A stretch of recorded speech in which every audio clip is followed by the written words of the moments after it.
Bonjour à tous, j'espère que vous allez bien. Aujourd'hui, je vous parle des qualités d'un bon courtier hypothécaire. C'est parti!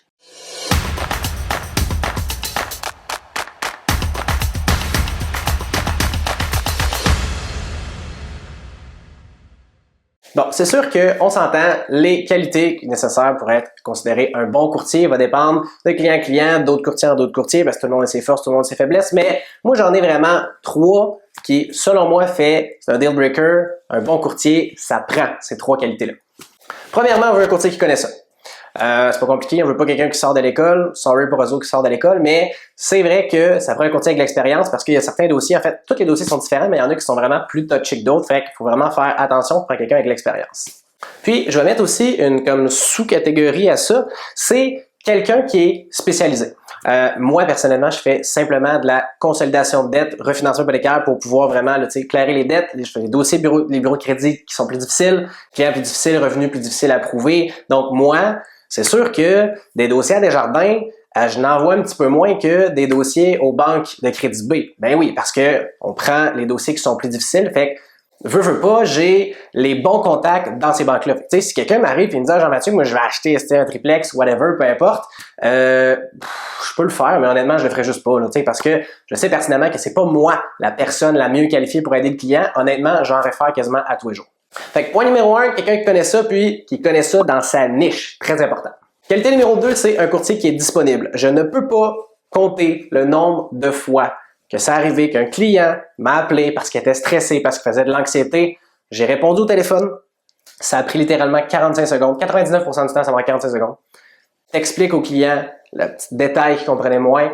L'anxiété, parti.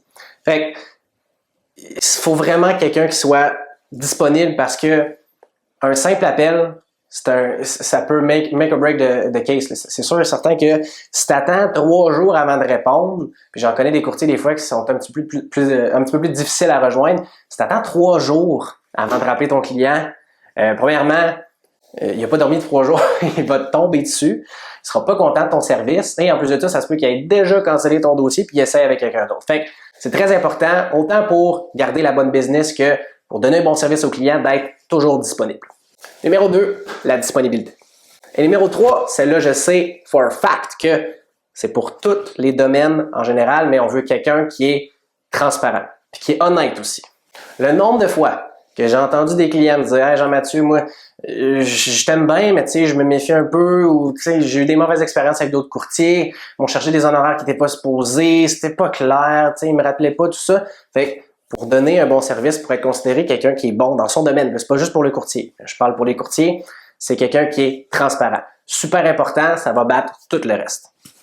Puis tu sais, en plus de ça, quand on y pense, ben c'est la base aussi. Tu sais, si ton client ne te truste pas, il te fait pas confiance, là, tu vas y apporter un scénario de banque, il va te dire « Oh, mais c'est quoi cette banque-là? Je te fais pas confiance, c'est quoi la différence? Tu sais, pourquoi j'irai avec toi? Finalement, je fais confiance à ma banque plus. » Ça marche pas toute cette affaire-là, négocie plus mon taux, mais là, moi, je dis que j'ai négocié, mais là, il me croit pas. Tu sais, c'est vraiment la base d'une relation client et courtier, c'est sur la confiance, parce qu'au final, oui, on est réglementé par l'autorité des marchés financiers, mais s'il y a un courtier qui veut fourrer son client, il n'y a rien qui l'empêche dans le fond. Fait que numéro 3, et le plus important, c'est vraiment l'honnêteté et la transparence. Donc voilà, c'était mes 3 qualités absolument nécessaires, les plus importantes d'un bon courtier, mais je pense que ça s'applique quand même à plusieurs domaines, c'est quand même assez général, on va pas se le cacher. C'est tout pour moi aujourd'hui. Si vous avez apprécié la vidéo, ça me ferait super plaisir, juste un like, ou vous pouvez commenter si vous avez des questions, vous pouvez aussi m'envoyer un message, ou si jamais ça vous tente de prendre rendez-vous avec moi, vous pouvez aller sur mon site web, c'est super rapide, c'est super simple, et ça prend 30 secondes, on va vous appeler selon vos disponibilités. À la prochaine!